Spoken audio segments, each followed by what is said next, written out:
Vamos lá. Tá bom. Camila, você tá por aí? Olá, boa noite. Boa noite, todo Boa mundo. noite. Todos e todas.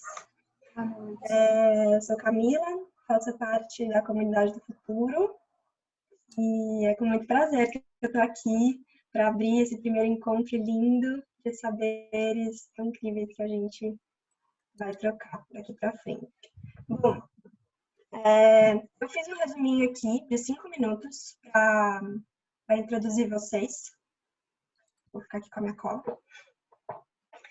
Então, vamos lá, para quem não leu. E, enfim, para quem leu também reviver alguns pontos aí dessa leitura. Então, o texto, ele é o primeiro ciclo selvagem, do antropólogo Jeremy Narby, traz as primeiras rodas de conversa organizadas em 2018, com o intuito de abrir diálogos entre ciência e conhecimento indígena.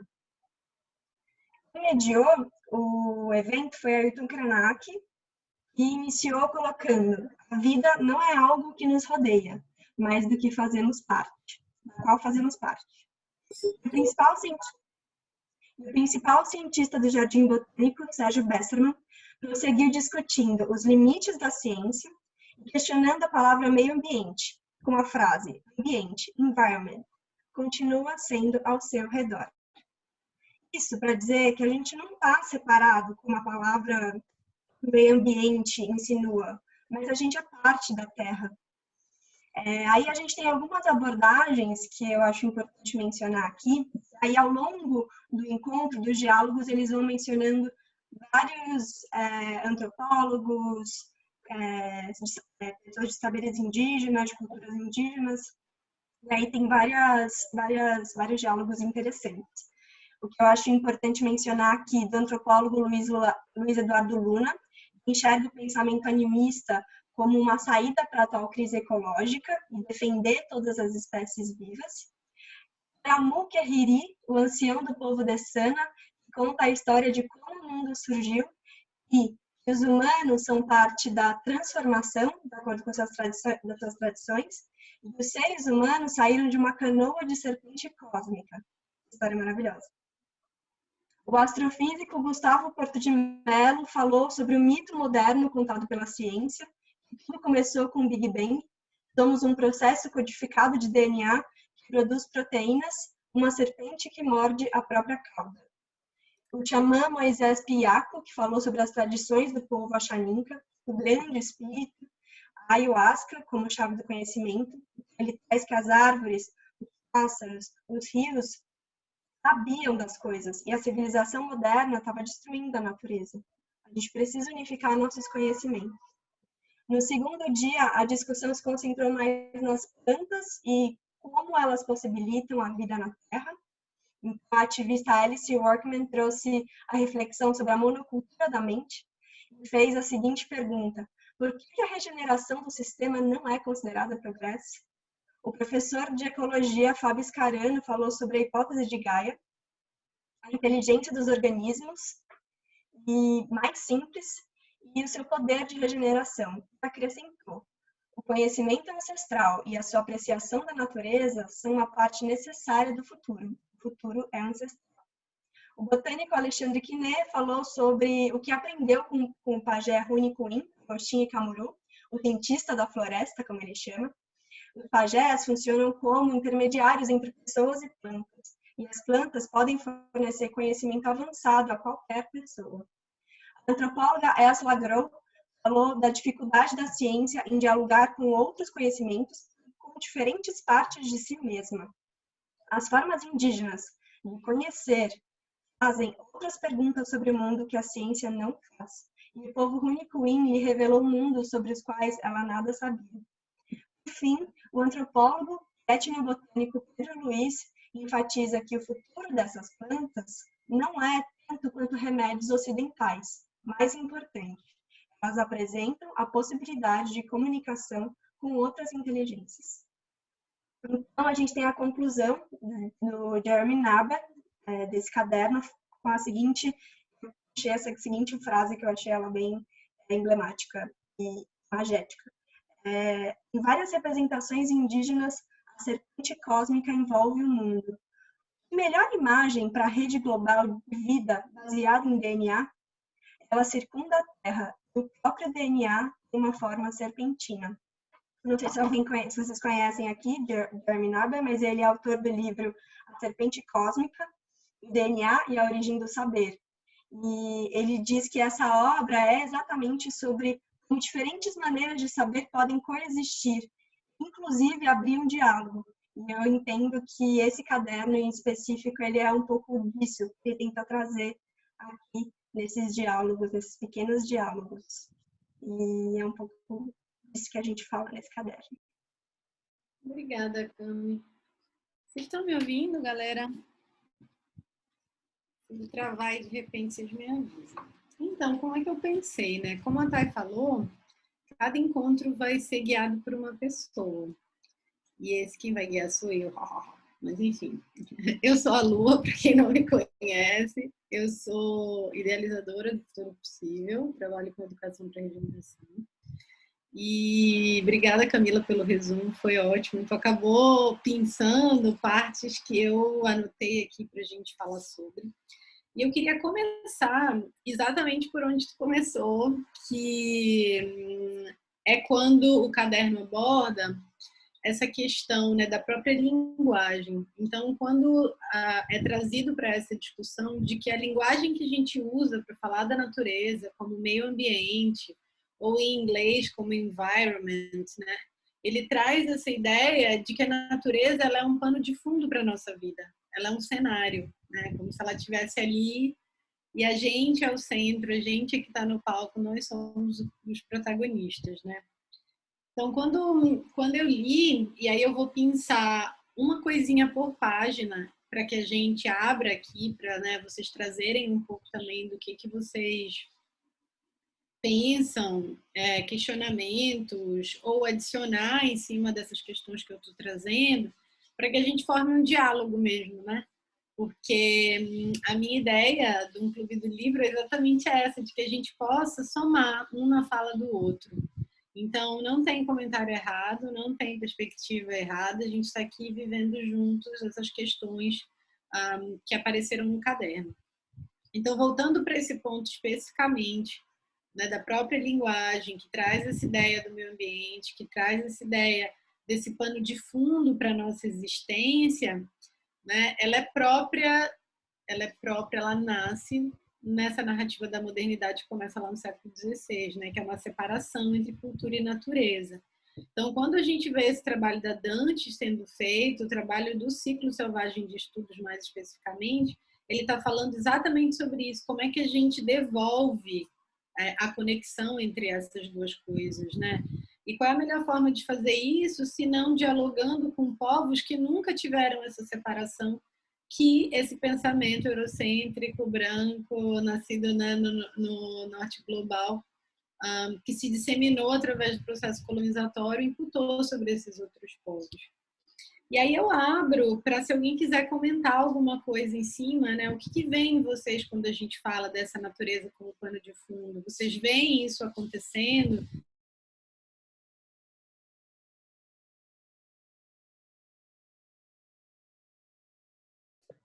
Acho que travou a Lua, mas enquanto ela reconecta, só para seguir a pergunta, assim, eu não sei vocês, como é que vocês veem assim, essa questão da separação da natureza, e alguém quer trazer algum comentário? Posso? Tem alguém? Não? Pode falar, tá? Era eu. Que eu não vejo todo mundo também. Na verdade, eu comecei a pensar sobre isso há muito pouco tempo. E abrir esse caderno e deparar, na verdade, com essa questão da linguagem foi muito importante. Foi, assim, já estava com essa ideia, né, de olhar para mim, ser humano, como parte da natureza. Mas pensar nisso, quando a gente fala, né, quando está inserido na linguagem, no meio ambiente, que fica como um pano de fundo, como algo ao redor, foi muito importante, assim, foi uma chave que deu uma virada com a leitura desse caderno para poder começar a repensar práticas científicas também, né? Já venho nesse movimento há pouco tempo, mas venho nesse movimento, mas é como se fosse uma consolidação desse conhecimento, né? Que vem chegando, mas que é de difícil assimilação, porque é toda uma cultura, toda uma história de separação, né? Então, achei muito, muito bacana esse início. Eu caí, gente, acabei de voltar.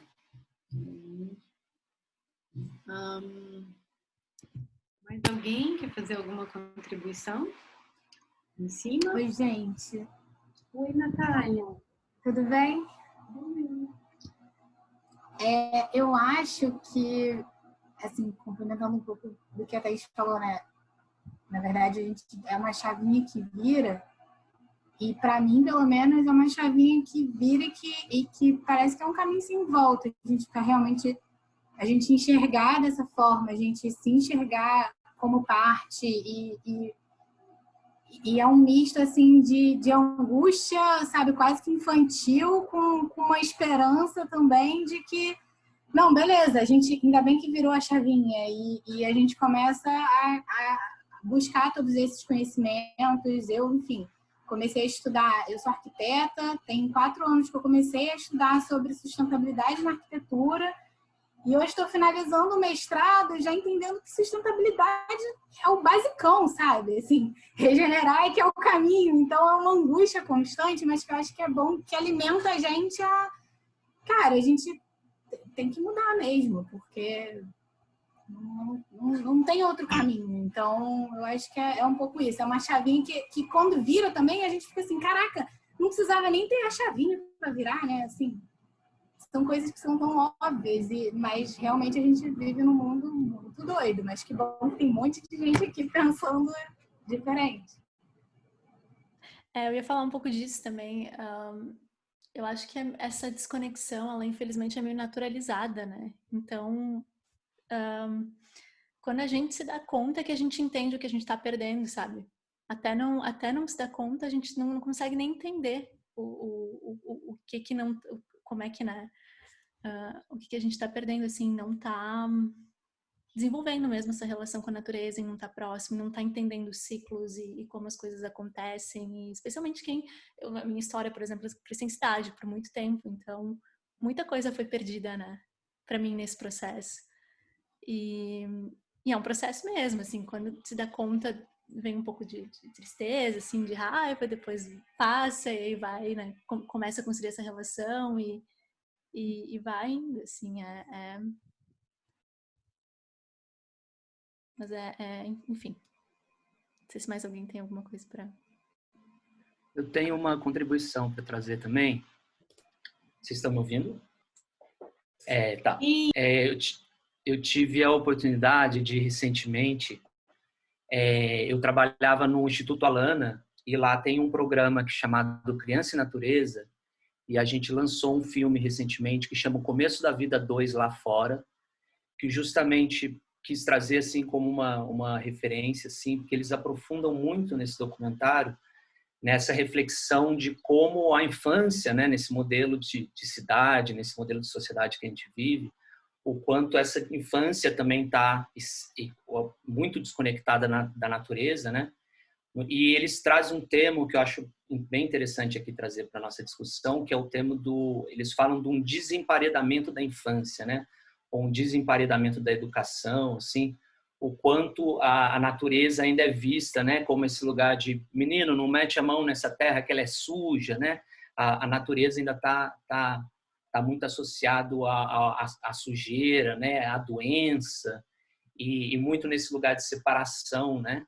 Então eu acho que vale demais assistir, assim, porque inclusive tem essa ótica, assim, dessa desconexão, tem essa denúncia muito grande, tanto no ponto de vista do desenvolvimento das cidades, como do ponto de vista da saúde, como do ponto de vista da gestão pública, né, da educação. Então a gente conseguiu nesse documentário abordar por diversas formas, assim. E é um filme que traz a denúncia, né, mas também traz o anúncio, né, a potência desse reencontro e essa estratégia de associar a infância com a natureza como uma estratégia também de preservação, de regeneração e tal. Então fica aqui uma referência. Muito lindo, Guti. Eu vou pedir para tu colocares no grupo do Telegram. Vou colocar. Inclusive, tive a oportunidade de desenhar uma campanha super legal. Depois vocês se cadastrem lá no site do filme para receber uma série de conteúdo sobre esse tema. É bem bacana. Fazendo merchan, né? Mas é merchan do bem, viu, gente? Tá bem. Não, isso que você trouxe é muito importante, porque eu acredito que a alfabetização ecológica ela vai ser fundamental para a transformação cultural que a gente está vivendo, sabe? E aí eu estou falando de alfabetização não só para crianças, mas para adultos, né? Porque é da relação com os sistemas vivos que a gente promove a transformação. Ela não é só sobre saber como o sistema vivo funciona, mas é através do relacionamento. Né? Se a gente não tiver um relacionamento vivo, a gente não consegue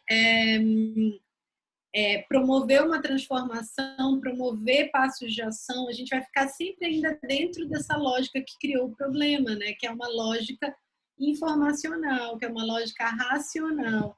E a gente vê muitos movimentos trabalhando a partir desse lugar do sentir pensar, né? O próprio pensamento decolonial, ele parte dessa ideia do sentir pensar, que é desafiar essa lógica puramente racional. E isso leva a gente para o ponto 2, assim, né, que eu trouxe nas minhas anotações, que é sobre algo que eu tenho estudado bastante, né, que é o animismo.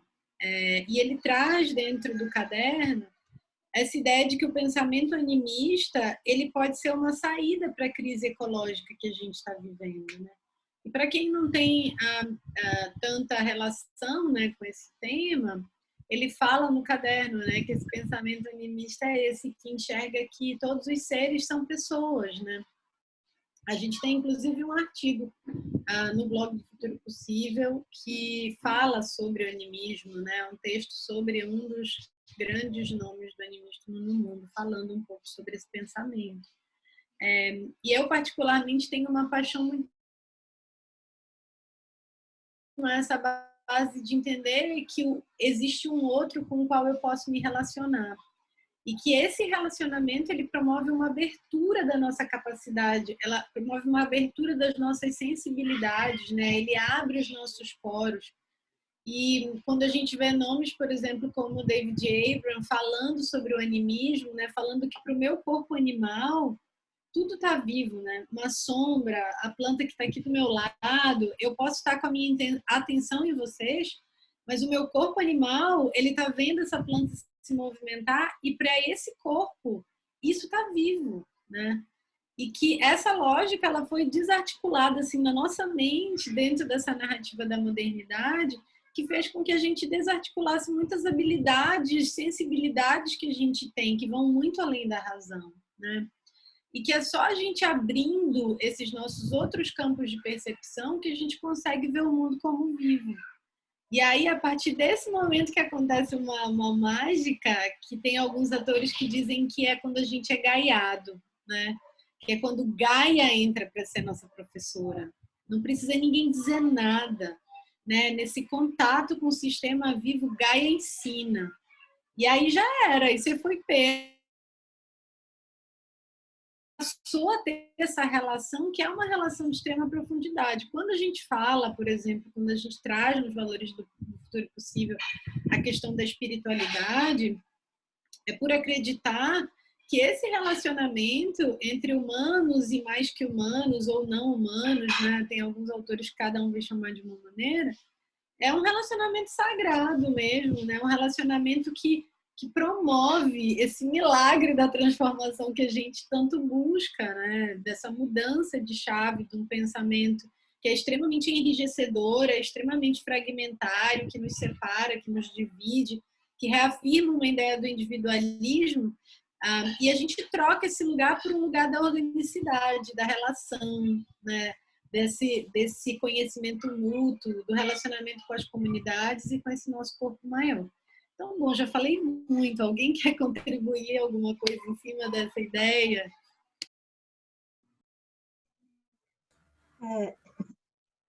Alguém vai falar? Não sei. Eu não tô conseguindo ver todo mundo. Eu ia pedir só para a Lua, que tem ela disse que alguém pode falar, eu tô pedindo para ela falar de novo, mas é porque alguma relação que você já trouxe, né, Lua, com essa questão em outros cursos e tudo que eu acho que vale muito aqui, que é essa visão que o Jung traz também sobre esse anima mundi, também sobre esse conceito, né, que às vezes é uma questão que a gente vê formatado dentro de uma lógica que é uma lógica científica, dentro de um estudo, né, específico, mas ainda assim ele também está constituído dentro de uma caixa, né? E às vezes ele talvez não teve eu imagino que tenha, assim, né, uma capilaridade, mas eu acho que ele, tipo, não permeou de uma forma que, assim, conquistou a galera e vamos mudar essa percepção, sabe? Talvez o impacto na época não tenha sido tão profundo quanto a necessidade de pensar, né? Parece que a gente tem que, assim, tá com tudo acabando mesmo, o fim do mundo, pra gente tomar uma atitude, né? Eu acho que talvez seja uma coisa interessante, assim, em relação a isso.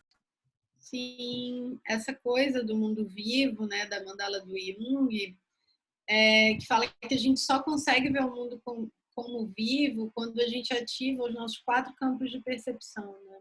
Que é pensamentos, sentimentos, sensações e intuições. Se a gente está só no pensamento, a gente não vai conseguir ver esse mundo como vivo, né?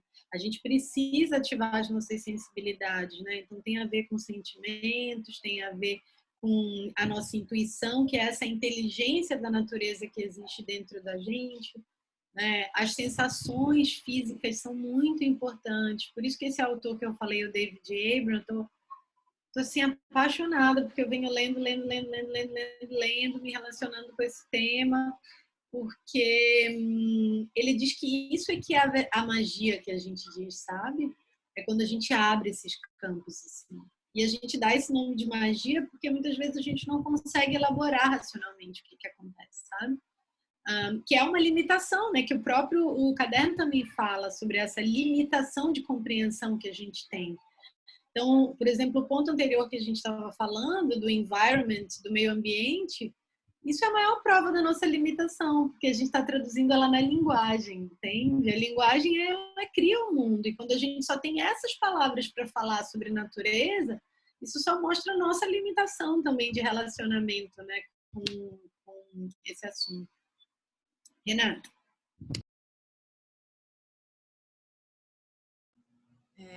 Eu achei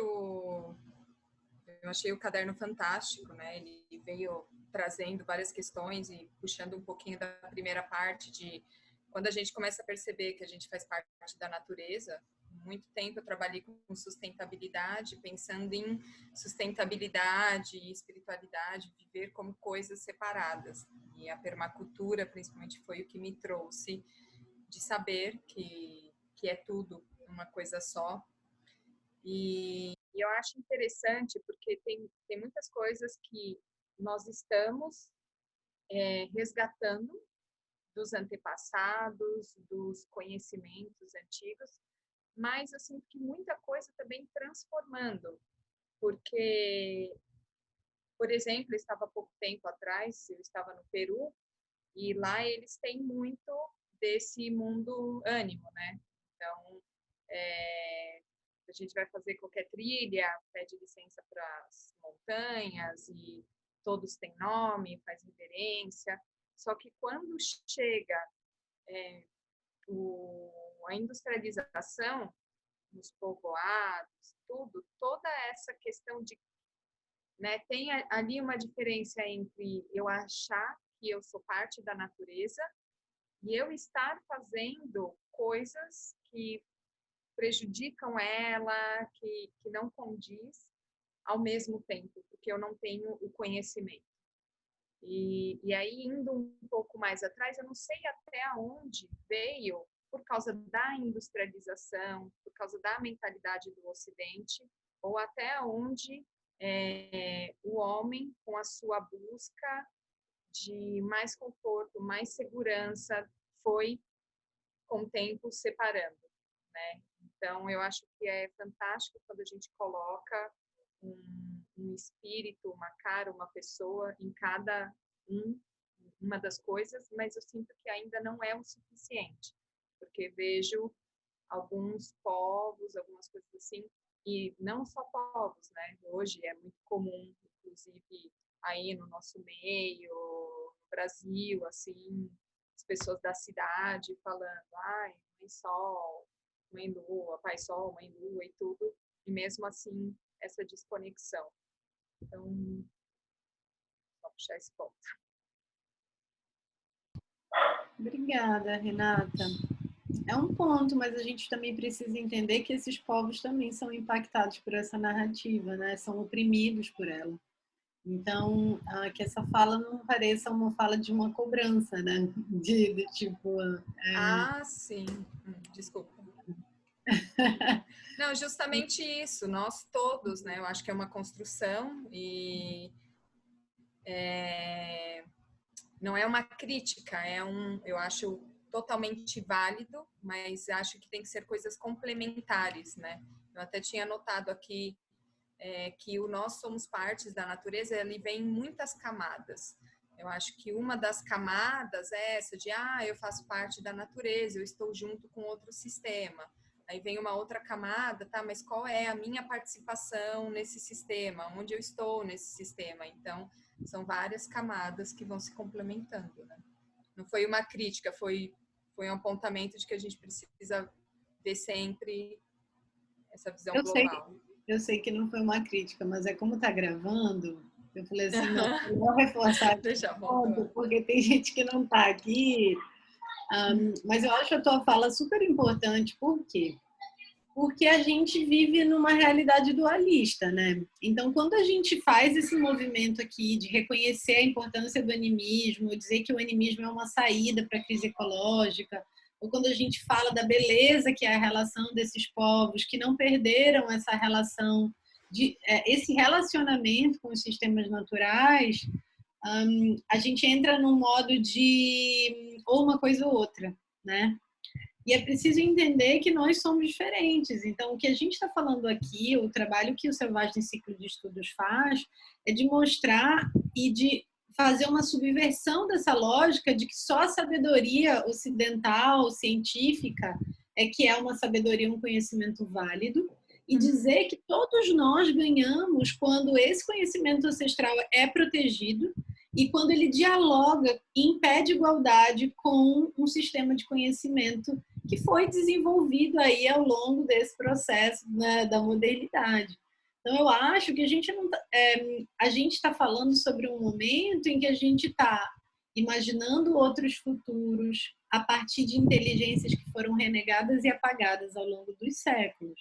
Se a gente pensar, por exemplo, que 70%, se eu não me engano, é 70%, eu vou até checar no livro do Jeremy Narby aqui, que inclusive foi o livro que mencionaram dele, o da Serpente Cósmica.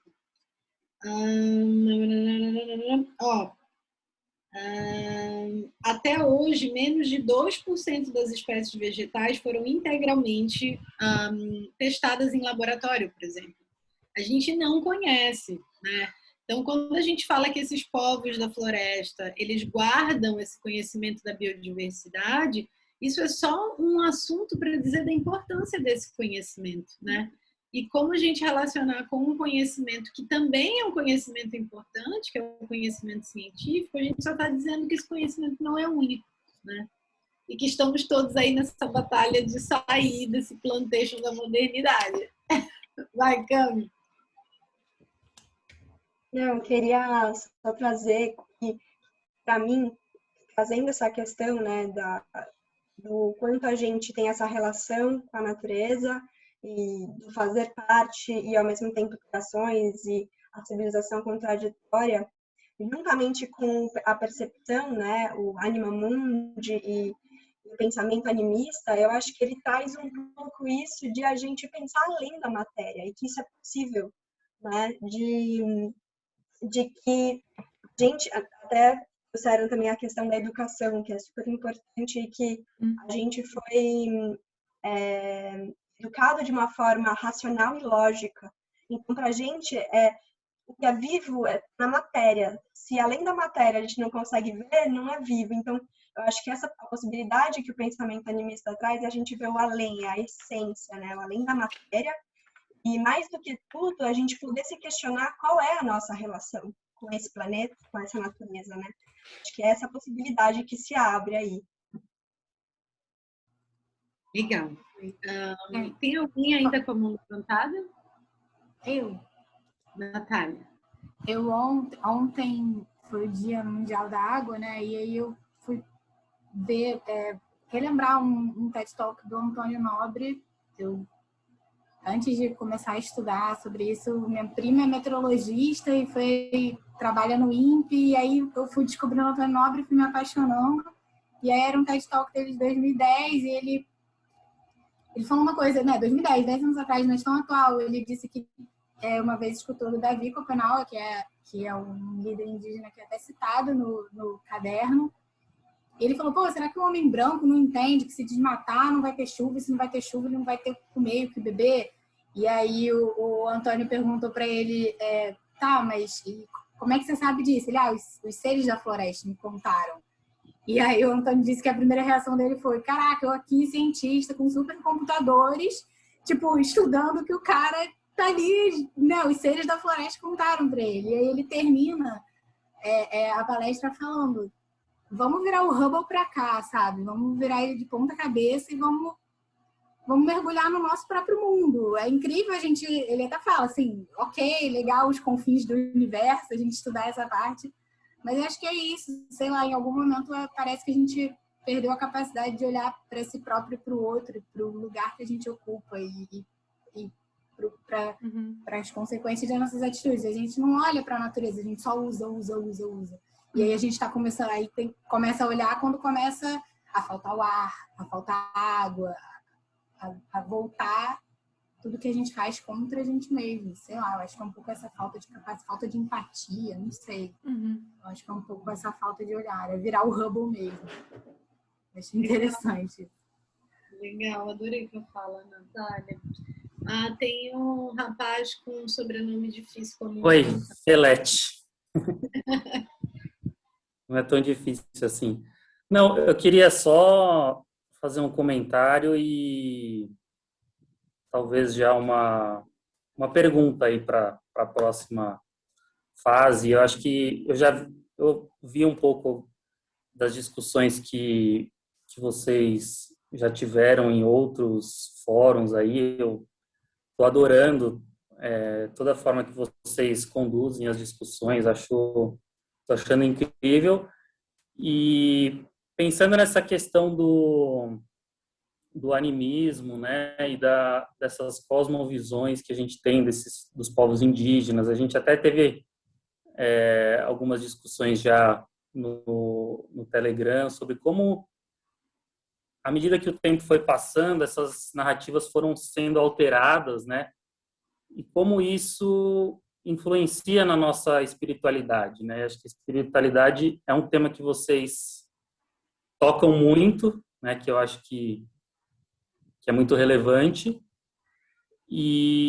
Mas ao mesmo tempo que, vamos supor, a gente sendo criado numa espiritualidade onde a gente não tem mais essa conexão com uma deusa que, vamos supor, que engloba tudo aquilo que é o universo e existe uma identidade universal daquilo que sou eu, daquilo que são as plantas, daquilo que é o ambiente, né? Eu acho que a gente, de fato, vivendo nas cidades, a gente tem uma desconexão muito grande com tudo isso que é da natureza, né? E, ao mesmo tempo, a religião, ela implica um mínimo assim de ritual, né? A espiritualidade, ela implica a gente conseguir manter alguns rituais assim, né? Então a minha provocação assim seria como a gente mantém vivendo no tempo que a gente vive, como que a gente consegue exercitar essa espiritualidade, sendo que a gente está desconectado, né? E a gente, enfim, as nossas narrativas hoje elas acabam sendo totalmente alheias e não favorecem essa conexão que a gente necessitaria ter, né?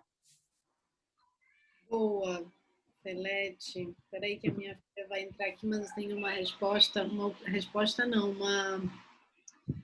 uma animação interna de dividir contigo a minha percepção sobre isso. E aí eu vou falar como indivíduo nesse momento, tá? Quando eu comecei a minha relação com essa vida, né, com os sistemas naturais de uma maneira geral, eu moro em Belém, que é na Amazônia, né? Eu estou aqui agora nesse momento. E eu cresci cercada de natureza, né? A gente tem um rio enorme aqui, um rio que muitos de vocês talvez nunca tenham visto o tamanho, entende? De um rio. A gente tem praia de rio com onda, a gente tem floresta para todos os lados. E mesmo assim, essa narrativa que alija a gente do nosso relacionamento, ela também está presente no meu território, né? Apesar de que muito próximo daqui a gente tem diversas comunidades indígenas, então a gente tem um contato, mesmo estando na cidade, muito grande. E aí eu te digo que o relacionamento, com um relacionamento espiritual com a natureza, ele não nasce só... Esse contato direto, ele facilita. Ele te joga nesse lugar. Mas é necessário uma consciência, sabe? É necessário uma consciência de relação com o território.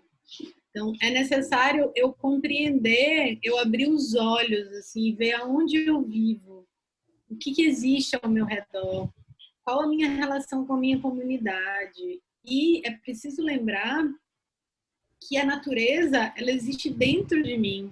Por exemplo, a gente fala tanto de regeneração. A capacidade autorreguladora do planeta, ela está dentro de mim, porque eu sou o planeta, entende? Dentro de mim existem 3 quilos de bactérias nos meus intestinos. Eu sou um universo, entende? Então, quando a gente começa a entender a complexidade da vida, a gente entende que é impossível a gente estar desconectado do planeta. Porque o ar que a gente respira, ele tem uma quantidade de oxigênio exata para a nossa existência. O ar que a gente respira é selvagem.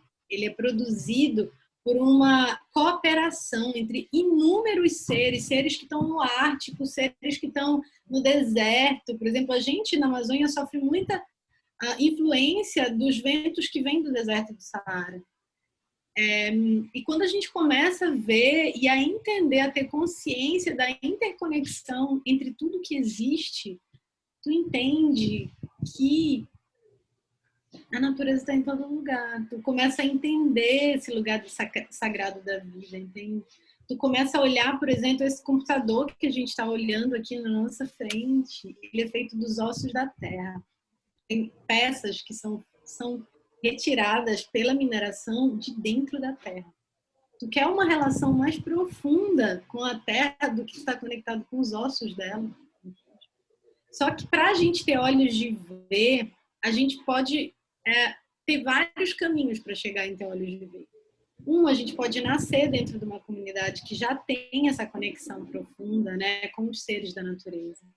2, a gente pode ter uma conexão familiar, ancestral, que pode não ser indígena, mas que carrega saberes tradicionais e que passam eles de geração em geração. A gente pode precisar ficar doente para entender a sacralidade da vida. A gente pode, né? Existem muitos caminhos para chegar nesse lugar. E precisam existir colapsos às vezes. Então, o que a gente está vivendo agora é uma ferida aberta dessa narrativa que permite que a gente olhe o que existe para além disso, sabe? E aí é importante a gente entender também que nós somos seres atemporais. Tem um livro que eu quero muito trazer para o Clube do Livro, que chama Metamorfoses, que é um livro do Emanuele Rocha. E ele fala belíssimamente sobre isso, de como a gente A vida existe muito antes de nós e ela vai continuar existindo muito depois. E que a gente é um pedaço desse processo, sabe? Então a gente não começou e nem vai deixar de existir. E como essa interconexão, por exemplo, quando a gente passou 9 meses dentro da barriga da nossa mãe, sendo os mesmos átomos que ela, sabe? Sendo a mesma vida que um outro ser. Isso é intrínseco à vida. A vida é essa vida que nasce e que passa de corpo em corpo, entende? Então, para isso, a gente precisa ter olhos de ver, né? E olhos de ver, eles são cultivados. E tudo isso que está saindo pela minha boca para te dizer que a gente se apaixona. Isso passa a fazer parte, independente de onde a gente está. Porque a gente começa a ver que está dentro, entende? E que está espalhado e se manifestando de diversas formas, na ciência, nos saberes ancestrais, na floresta, na cidade. Tudo que a gente cria é natureza. Até aquilo que faz mal. Por quê? Porque a gente está usando o nosso conhecimento natural desviado para outras coisas, mas ainda assim, tudo que... Eu gosto muito de uma frase do Ailton que ele diz assim, tudo que eu consigo pensar é natureza. Tudo que você quiser botar aqui, ele nasce dessas relações. E aí, vou acabar com a minha empolgação para trazer o ponto 3, que é uma coisa muito interessante, né? Que é quando ele fala dos Desana e ele fala do DNA, né? Essa serpente que morde o próprio rabo. Que é, nós fomos criados pela transformação. E aí, independente de qual é a mitologia, se é a mitologia ocidental, né, e essa evolução do DNA, essa evolução desse conglomerado cooperativo que vai se transformar no ser humano, ou se é a visão dos Desana, ela vai dizer que nós fomos criados pela transformação. E que essa vida, ela se metamorfoseia o tempo inteiro. Então, assim, um dia nós fomos bactéria lá atrás, essa bactéria evoluiu e se transformou num ser pluricelular, para depois virar os primatas, para depois evoluir, chegar na gente, e isso não acabou, né? Porque a vida, ela nunca acaba. Ela vai se metamorfosear e nós vamos evoluir também. Talvez a gente esteja num pico de um desses processos, sabe? Então, é preciso muita confiança nessa capacidade de metamorfose todos nós temos dentro de nós. Então, isso me chamou muita atenção, essa ideia de que nós fomos criados pela transformação. Natália está com a mão levantada.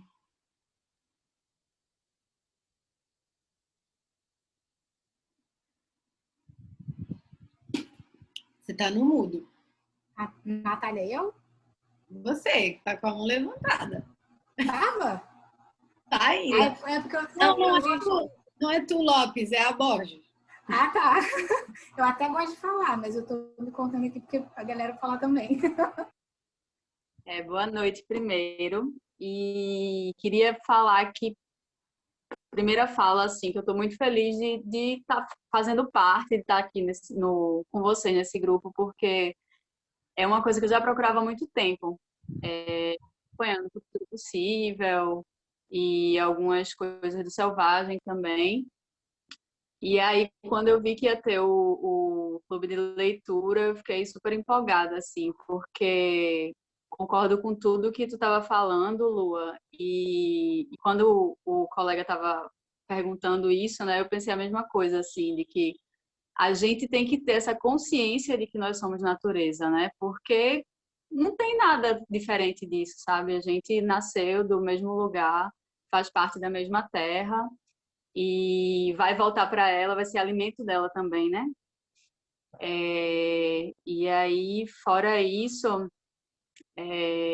eu, desde muito cedo, assim, eu tenho esse sentimento, essa sensação, incômodo também, de como a existência da gente é agressiva, né? Destruidora para o ambiente onde a gente vive. E aí, bem sessão terapia aqui agora. Eu, quando estava na faculdade, eu fiz design. E aí, quando eu estava na faculdade, eu me incomodei muito de como a gente tinha que criar coisas para gerar desejo nas pessoas, né? E aí eu ficava, pô, mas eu não quero isso, sabe? Só que ao mesmo tempo eu tinha essa esse apego, né? Esse gostar muito também do tema. E aí, no meio da faculdade, no meio não, né? Quando eu fui fazer monografia, tentei direcionar de moda com sustentabilidade, sabe? Tentei linkar os dois temas, porque eu não conseguia fazer nada que não fosse relacionado a isso, ou a tentar, de alguma forma, trazer um estudo que colaborasse a diminuir os impactos, enfim. Só que não existia professor para orientar isso, porque não tinha gente que estudava tanto na época. Então, eu fiquei me sentindo muito desamparada, assim, sabe? Isso 2010, 2011.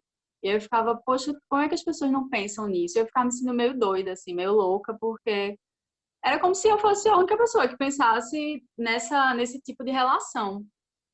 E aí isso foi passando muito tempo, tá? E a gente vai se adaptando e trabalhando nas coisas que a gente não concorda, até que eu consegui colocar em prática um projeto meu, que eu consigo exercer um pouco disso, porque muito do que vocês estavam falando também dessa alfabetização ambiental, eu acho que ela está muito nas camadas superiores, né? Eu acho que as pessoas com pouca formação, com menor renda, que vivem em periferias, elas têm pouco acesso, sabe, a esse tipo. Na verdade, várias pessoas não têm acesso, mas eu acho que chega menos também. Também toca menos, né? Porque tem vários outros problemas a se resolver nesses lugares.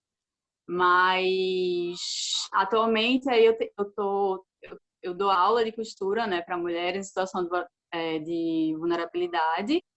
E aí eu tento sempre levar um tema da sustentabilidade, sabe? De mostrar como é o impacto da moda, de mostrar como é que as pessoas trabalham nesse ambiente e como elas são desvalorizadas também.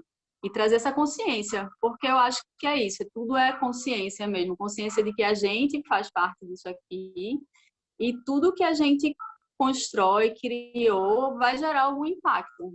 Não tem como. Quando eu ouço a palavra sustentabilidade, eu fico meio angustiada, assim, porque é como Krenak fala também, né? Que sustentabilidade a gente anda nu por aí, não tem nada, porque não tem como a gente se vestir, criar coisas e construir, de repente, ser sustentável. Não existe, sabe? Para ser sustentável, a natureza continua do jeito que ela é, e a gente colhe e tal, e só que a gente não vai voltar para isso, né? E aí a gente vai tentando criar soluções dentro da realidade que a gente tem hoje para diminuir esses impactos, ou enfim, trazer impactos positivos. Mas era isso, eu queria dar o meu testemunho aqui e dizer que estou muito feliz de estar participando com vocês. Obrigada, Natália, pelo seu testemunho. Mais alguém quer fazer alguma contribuição ou posso para o próximo ponto? Ninguém levantou a mão, hein? Vou seguir adiante. Vamos lá. O quarto ponto que eu achei muito interessante é essa ideia da avó que fumava a existência do mundo, né? Enfim, do livro escrito pelo indígena, como essa imagem da criação, né? De como o mundo foi criado, que é de um outro livro da Dante que chama Antes o Mundo Não Existia. E o que me chamou a atenção, além da história em si, que é muito interessante, é essa ideia de que essa avó fumando, né, o tabaco, sentada num banco de quartzo, se eu não me engano, parece algo mais fácil da gente imaginar do que o Big Bang, né? Parece mais fácil para a gente criar essa imagem mental e entender aquilo acontecendo e o mundo se criando. E aí, para mim, isso fala muito sobre a importância da contação de histórias para o enriquecimento do nosso consciente e do nosso inconsciente, né? Do quanto a gente que vive uma mitologia da racionalidade, a gente está com o nosso inconsciente, eu não sei se é o consciente ou o inconsciente, mas esse imaginário muito empobrecido, né? Então, quando a gente vê, por exemplo, falas como a do Mark Fisher falando que é mais fácil imaginar o fim do mundo do que o fim do capitalismo, para mim me parece muito natural essa nossa dificuldade de imaginar outras possibilidades de mundo com esse imaginário tão empobrecido por uma mitologia que tem poucas imagens como essa da avó, né, fumando o tabaco, sentada no banco de quartzo, criando o mundo. E quando a gente fala sobre isso, a gente vai falar sobre a importância desses arquétipos, né? Dessas imagens que ajudam a gente a construir essa nossa visão de mundo. E eu sinto que esses saberes ancestrais, eles têm muita riqueza nessas mitologias, né? E a gente vai falar não só dos indígenas, mas das mitologias de origem africana, que também tem uma riqueza, né, de arquétipos trazidos em imagens, em entidades, né? Nesse relacionamento com o mundo espiritual, é extremamente rico, assim. Então, eu pensei esse pedaço da avó como essa imagem que é mais fácil de imaginar do que o Big Bang, como essa capacidade da contação de histórias de enriquecer o nosso imaginário de futuro, inclusive, né? Porque hoje a gente está muito enriquecido por esse imaginário de futuro distópico, que o cinema teve um papel muito importante na construção. Da gente achar, né, que de fato daqui a pouco tem uns zumbis andando na rua e tal. E aí, já emendando, gente, porque meu cérebro é assim, eu recebi um áudio de uma amiga essa semana, e ela é escritora, né, e ela estava falando exatamente sobre isso, né, sobre o quanto a gente tem uma dificuldade de lidar com o Covid por ele ser algo sem forma e sem cheiro, né, a gente não tem onde buscar uma referência imagética para se relacionar com isso. Então, bem, como vocês sentem essa ideia da avó que fumava o tabaco, sentada no banco, criando o mundo? Gente, eu não sei levantar a mãozinha. Tem alguém na fila? Posso falar? Pode falar. Tá. Eu acho que o grande desafio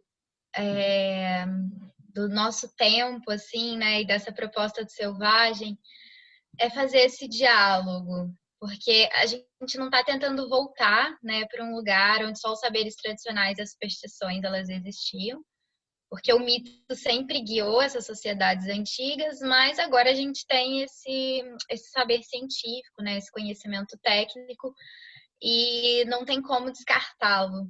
Então, a alfabetização ecológica, né, o Capra fala muito disso, um físico, que ele cria esses paralelos entre a visão científica e esses saberes tradicionais. Não é um tentando comprovar o outro, porque a ciência ela leva a gente até a porta do mistério, né, e aí depois são outras explicações. As referências são diferentes, então as referências de dentro da academia e desses grupos com saberes tradicionais que nunca tiveram essa desconexão. Então, acho que o desafio é tentar encontrar o nosso lugar no meio disso tudo, igual a Lua falou, colocar esses saberes em pé de igualdade, né, para que nenhum sobreponha ao outro, mas que eles possam dialogar e contribuir com o que eles têm de melhor, porque realmente, dentro da filosofia, por exemplo, tem uma discussão grande, assim, sobre a ética ambiental, né? E uma das maiores questões é sobre a comunidade moral, ou seja, quem faria parte dessa humanidade, que os indígenas já falam. E aí existem várias vertentes, falando que são só aqueles seres que sentem prazer ou dor, e aí já tem outros que falam que a vida ela tem um valor por si só. Enquanto essa discussão está nesse nível teórico, ético mesmo, né? Aqui do nosso lado já tem esses povos indígenas vivendo isso a partir de um outro lugar, assim, uma outra ética já em produção, já em movimento, porque nunca houve essa desconexão. Então, por que não buscar essa inspiração em algo que, enquanto a gente está tentando refletir, já está acontecendo na prática? E aí não significa que a gente tenha que viver da mesma forma que eles, isso não vai ser possível, mas entender que existem alternativas já acontecendo aqui do nosso lado, né? Principalmente nesses povos do sul global. Então, acho muito legal todas essas discussões, elas são bem complexas, não sei se a gente vai chegar numa resposta de um caminho, mas isso que a gente já está fazendo é super rico. Obrigada, Thalissa, maravilhosa. Eu não sei quem levantou a mão primeiro, mas eu acho que foi a Thaís. Foi, Thaís, tu? Uma dúvida, eu não consigo sei. baixar a mão, não tô com uma levantada não, mas eu não sei onde baixa. Natália, você vai no mesmo lugar que você foi para levantar, você clica de novo, ela baixa. Mas eu não tô achando, tô tentando aqui a meia hora, eu não acho. Mas Em ignora, reações. vou Tá anotar em agora. reações. Ah, tá, aqui, achei mais. Pronto, abaixar a mão. Obrigada. Vai, Thaís. Não sei se eu tô na frente também na fila, mas vamos lá. Essa questão, né, da gente imaginar a vovó sentada no banco de quartzo, eu achei o máximo também. E aí eu tinha pensado um outro momento do texto, que eu acho que se relaciona com isso, que é quando um Moisés Piaco do povo, dos povos Axánica chega a falar, né, que ele fala das plantas mestras e fala que existem dois mundos, né, o mundo que a gente vive e o mundo que é o da essência, do conhecimento, né, e tem as plantas mestras que fazem esse meio de campo, né, esse intercâmbio para trazer alguns conhecimentos para a gente. E aí eu me lembrei que a gente, pelo menos talvez parte da gente tenha estudado isso na escola, a mesma coisa, só que quem trouxeram para a gente, né, com esse conhecimento? A filosofia grega, né? Platão, que dizia que tinha o mundo das ideias, que era o mundo da verdade absoluta, e o mundo que a gente vive, que é o da ilusão. E é basicamente o que o Moisés falou aqui. Né? Então, é um conhecimento nosso, um conhecimento ancestral da nossa terra, do nosso povo, e que a gente não tem acesso. Aí a gente vai buscar lá na filosofia grega, né? Então, eu trouxe esse ponto só para a gente marcar assim, a importância, talvez, desse resgate mesmo de uma cultura e que eu olhei assim e falei, gente, é isso, né? Eu aprendi essa mesma coisa, só que numa outra filosofia que não precisava ter ido tão longe, né? E que bacana, assim, que sensibilidade de conhecimento que a gente poderia ter acesso a muito mais e a gente não tem. Legal, Thay. Muito bom. Camila Araújo, sua mão está levantada de verdade ou de mentira? Oi, tá. Eu ia dar só uma pinceladinha, mas a Tata trouxe um negócio muito legal. Eu amo essa história do povo de Sanya exatamente pelo fato do sonho, do tempo do sonho, como falam os aborígenes, né? A cultura aborígene, ela acredita que existem duas formas de tempo, o tempo linear, diário, e a forma do tempo infinito espiritual, que é onde você cria, é onde você sonha, planeja e realiza. Né? Então, eu gosto muito dessa forma de tratar os sonhos como algo que não é a gente considera como não tangível, mas que impossível de acontecer. Então, essa forma de uma outra relação com os sonhos também, né? Os povos védicos, na filosofia védica, existe a Vishnu, que é uma deusa hindu, né? Eles dizem que ela sonha o universo antes de ser criado. Então, eu queria fazer esse paralelo, porque para mim, essa avó falando, ela está sonhando o universo ali também da forma dela. Então, essa capacidade de sonhar, eu acho muito importante. Boa. Aproveitar essa tua fala, Camila, que a gente não combinou, para fazer o merchan do curso Imaginal, que está com as inscrições abertas, e é exatamente sobre isso que ela estava falando. Nós vamos falar de sonho, de imaginário, de imaginação e de imaginal, que é o campo entre a matéria e o sensível. Então fica aí o merchanzinho. Felê, ou Felete, pode ir. Não, é só um comentário que me remete a essa questão da avó, né? Eu acho que a imagem da avó, ela remete muito à questão da sabedoria, né? E toda a diferença que a gente tem entre sabedoria e conhecimento hoje em dia, né? O conhecimento enquanto talvez é algo que seja até mais valorizado hoje, né? Enquanto as informações que você consegue organizar, sistematizar e mais associado à ciência, e a sabedoria mais relacionada com esse conhecimento ancestral, né? Toda vez que a gente vai se perguntar se a gente está sendo sábio, a gente se pergunta para quem veio antes da gente, né? E eu acho que existe talvez uma dificuldade hoje, né, entre ciência, conhecimento em se conectar com a sabedoria, né? E na minha visão é algo que é extremamente significativo, né? A gente talvez seja passado mais para a gente pelos idosos que a gente conhece, mas também pelo conhecimento dessas culturas ancestrais, né? E a gente saber diferenciar, né? O que é sabedoria enquanto um conhecimento vivo que está encarnado nessas pessoas sábias e o que é o conhecimento científico, né? A gente saber separar as duas coisas, né? Muito legal essa tua fala, Salete, porque o livro que é do Jeremy Narby, né? Ele chama Serpente Cósmica, o DNA e a Origem do Saber. E ele é essa discussão em torno de qual é a origem do saber, né? E aí ele vai trazer não só esse diálogo entre conhecimento científico e saberes tradicionais, mas ele vai trazer uma perspectiva espiritual do conhecimento, que é de que esse conhecimento ele mora no nosso DNA, porque o nosso DNA tem um registro da vida, né?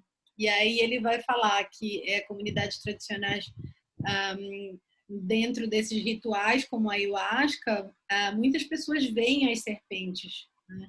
E ele tomou a ayahuasca, como ele começa o processo dele na Amazônia, e ele teve essa sacada de dizer assim, as serpentes são DNA.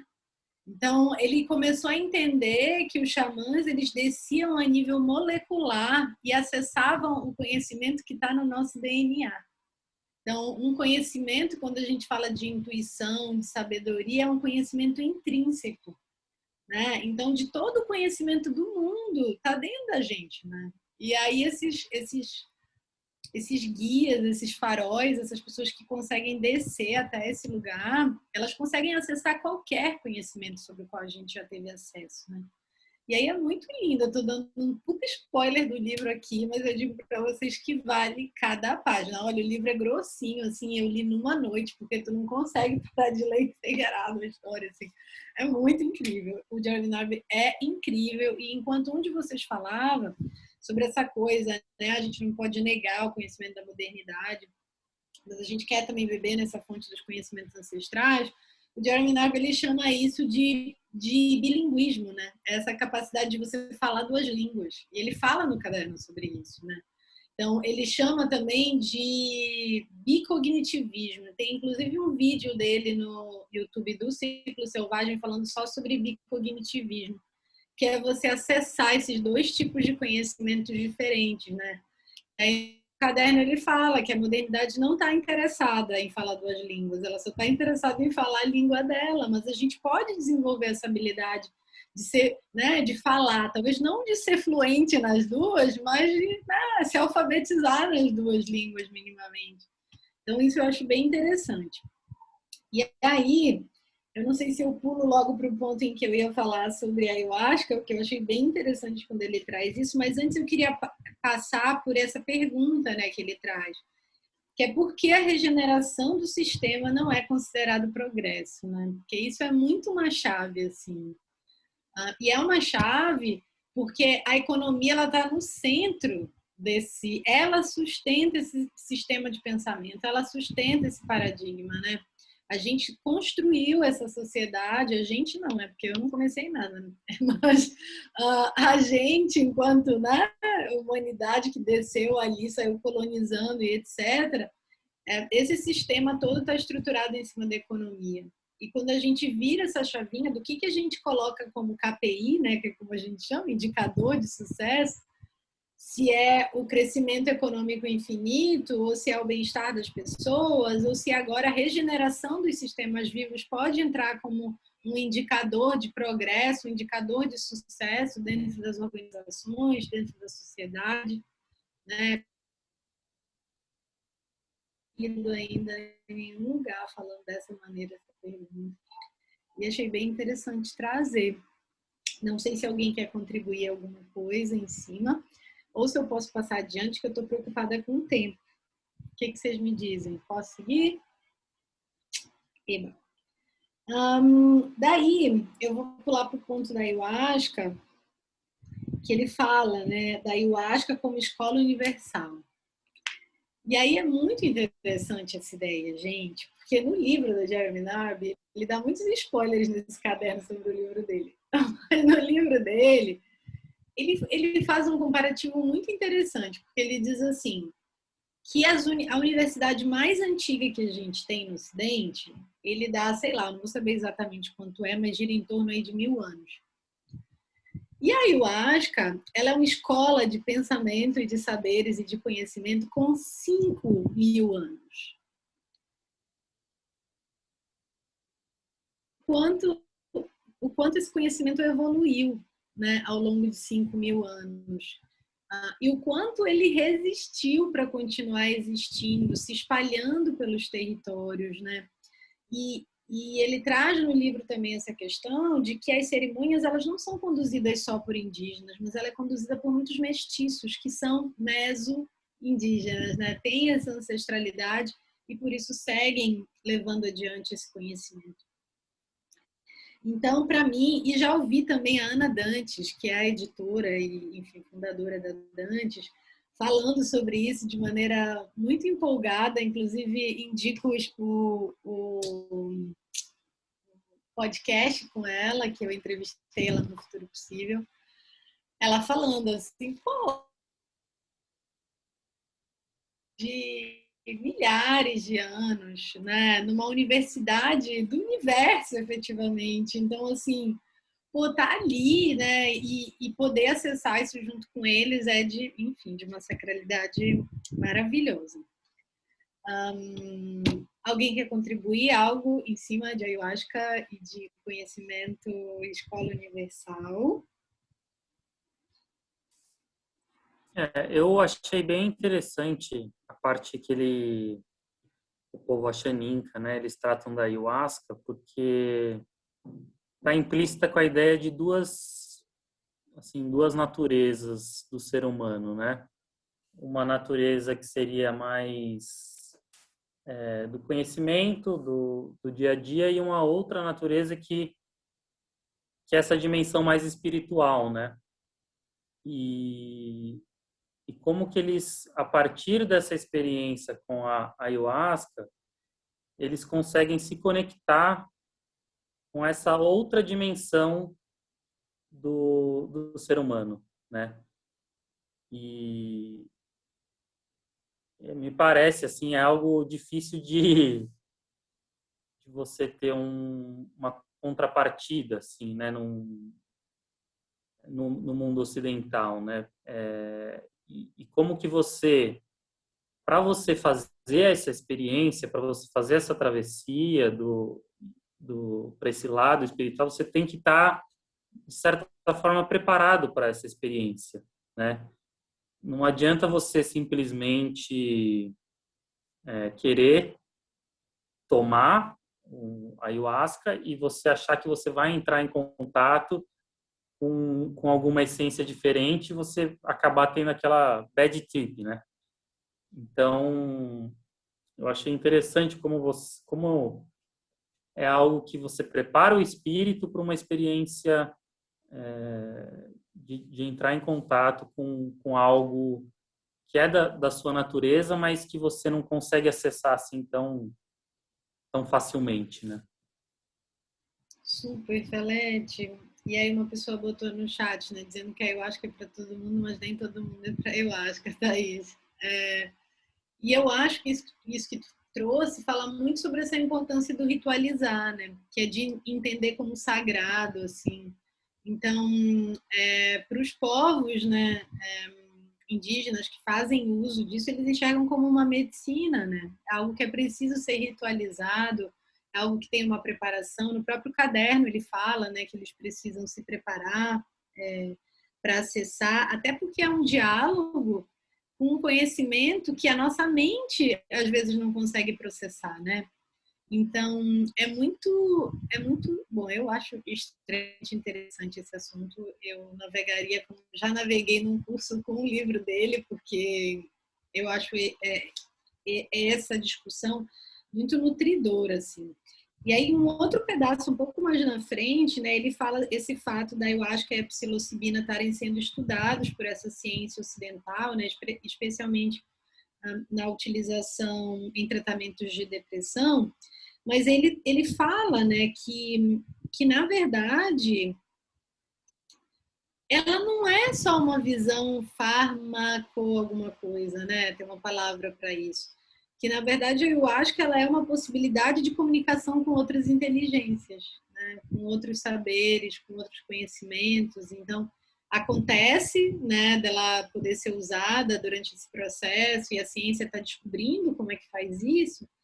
Mas ela, na verdade, é uma porta, né? Ela é um portal para a gente acessar outros tipos de inteligência que a gente aqui, né, no Ocidente ainda vai por um pensamento muito linear lógico. E aí, para a gente encerrar, eu vou puxar o último ponto, né, que já são 8h26 e eu não quero atrasar. Ele fecha falando disso que eu acho muitíssimo interessante, que é que a técnica de transmitir conhecimento através de histórias é difícil de derrotar, né? Foi assim que esses conhecimentos, que não são conhecimentos que estão registrados, escritos, eles se mantiveram vivos. E é nesse processo de contação de história que eu alimento a relacionalidade, né? Que eu alimento esse senso de pertencimento, de comunidade, de troca com o outro. Então, me parece uma chave muito importante, né? Essa visão desse transmitir conhecimento através das histórias, né? E dessas histórias orais, me parece uma chave bem importante. Thaís, você está com a mãozinha levantada. Eu ia fazer só uma contribuição sobre a ayahuasca. O Siddhartha Ribeiro, que é um neurocientista, pesquisador da Universidade do Rio Grande do Norte, ele fala, né, um pouco sobre isso e ele até ele não é muito otimista quanto ao uso dela farmacológico, porque ele justamente fala disso, né? Você vai isolar ali um componente das plantas, vai transformar numa pílula, mas ela perde a razão de ser, né? Porque a questão da ayahuasca é toda isso mesmo, a cerimônia, você está em contato com a natureza. Hoje existem cerimônias dentro da cidade e às vezes até em um local que não é na natureza. Mas a razão dela de ser é justamente fazer esse intercâmbio de conhecimentos, né, entre esse campo da essência do conhecimento verdadeiro e o nosso mundo e trazer as respostas. Tem ali uma questão com a depressão, do que ativa lá quimicamente no cérebro, mas que sim, pode ser isolada e transformar num fármaco, mas que não vai cumprir o seu papel, né? Então, acho isso bem interessante quando ele traz isso. Eu acho interessante porque quando tu fala em cumprir o papel, né, na verdade a gente não vai acessar todas as dimensões possíveis, né? Porque é muito rico para, né? E a gente dizer assim, então tá bom, vamos usar só um pedaço. Então, eu acho que é muito sobre isso, né? De ser multidimensional e a gente dizer, não, então a gente só consegue lidar com esse pedacinho aqui, tá tudo certo. De novo a gente vindo e querendo fragmentar, né? O mesmo modelo, o mesmo... E só um outro negócio assim da fragmentação, porque aí também a gente não olha para o que adoece, né? Por que tantos casos de depressão a gente vai medicando, tem sim um componente genético, mas tem um componente ambiental muito grande, né? Porque cada vez mais a gente deprime, a gente adoece. E aí a gente não olha também para essa camada, né? Eu não vou saber dizer exatamente onde eu li, mas eu acho que foi no Bill Plotkin. E, gente, isso caiu assim a minha cara no chão. Que ele fala que as doenças mentais, elas são doenças coletivas. E ele diz que, por exemplo, uma pessoa da família manifesta a doença mental, mas muitas vezes ela está manifestando uma doença que é daquela família. Então, o que acontece é que algumas pessoas elas estão manifestando, mas é um problema coletivo, né? E a gente tenta dizer que um indivíduo está com um problema mental, que um outro indivíduo tem um problema de saúde mental. Quando é uma perspectiva fragmentária da realidade, né? Essa tentativa de privatizar o problema. Quando não, é um problema muitas vezes social, familiar, de uma comunidade na qual você está inserida. Então isso, cara, mudou minha vida, assim, eu fiquei assim, cara, uau, faz muito sentido, assim, né? De um sistema. A Michelle levantou a mão nos 45 do segundo. Vai, Michelle. Bem rapidinho, vocês me escutam? É só esse seu último ponto, Lô, que você colocou, né, da história, e assim, eu lembro sempre da frase do Krenak, né, que ele diz que a diário fim do mundo é poder contar sempre mais uma história, né, mais uma possibilidade da gente narrar. Então, eu acho que, assim, nas sociedades, assim, nas tradições orais, é muito ligado essa palavra que profere, né? Que a pessoa profere. Por que é tão forte? Porque justamente ela emana, ela evoca, ela solta, né? A pessoa solta. Então, acho que, para fechar, assim, eu acho que isso me chama bastante atenção, assim, essa frase do Krenak, essa possibilidade da gente continuar e contar outras histórias e novas histórias, e eu acho que essa roda aqui, ou esse encontro, já é uma grande possibilidade, né? E é isso, a gente ir se alimentando para poder seguir, né? Era só esse ponto. Maravilhosa, Michelle fez a fala de encerrar. Exato, fechou super. Eu queria só trazer uma pergunta para a gente ficar com ela, pode ser, também, para encerrar. Claro. Exatamente sobre esse ponto das histórias, eu queria que a gente pensasse um pouco quais são as histórias que eu vivo e quais crenças essas histórias carregam. Acho que isso é bem legal de trazer aqui. Você pode repetir a pergunta? Quais histórias eu vivo e? Quais histórias que eu vivo e quais crenças essas histórias carregam? Boa. Sim, né? A gente está se nutrindo do quê? Essa pergunta da Camila é muito boa. Que histórias nutrem o meu consciente e o meu inconsciente? Né? Porque isso acaba construindo a forma como eu ajo no mundo. Então, gente, muito obrigada pela presença de todos, todas e todos. Eu fiquei muito feliz de que as 32 pessoas que né, iniciaram ali estão até o final. Então, para mim, isso é que é um indicador de sucesso, é a gente ficar todo mundo junto aqui. Muito obrigada e até a próxima quarta-feira. Um beijo. Só uma última antes da gente sair. Semana que vem não tem encontro, então o próximo vai ser no dia 7 de abril, mesmo horário. Mas a gente manda lá no grupo todas as informações, tudo certo? A gente vai estar lendo Os Seres Criativos da Floresta, da Cristiane Taquá. Eu tenho só uma outra coisinha, que a gente também está com um grupo no Telegram, e a gente vai fazendo interações durante a semana. Então, vocês receberam, acho que no primeiro e-mail, quem se inscreveu, e lá está sendo bem legal para acompanhar os estudos também. Deixem no chat como vocês saem, um check-outzinho, assim, uma palavra, duas, tá bem?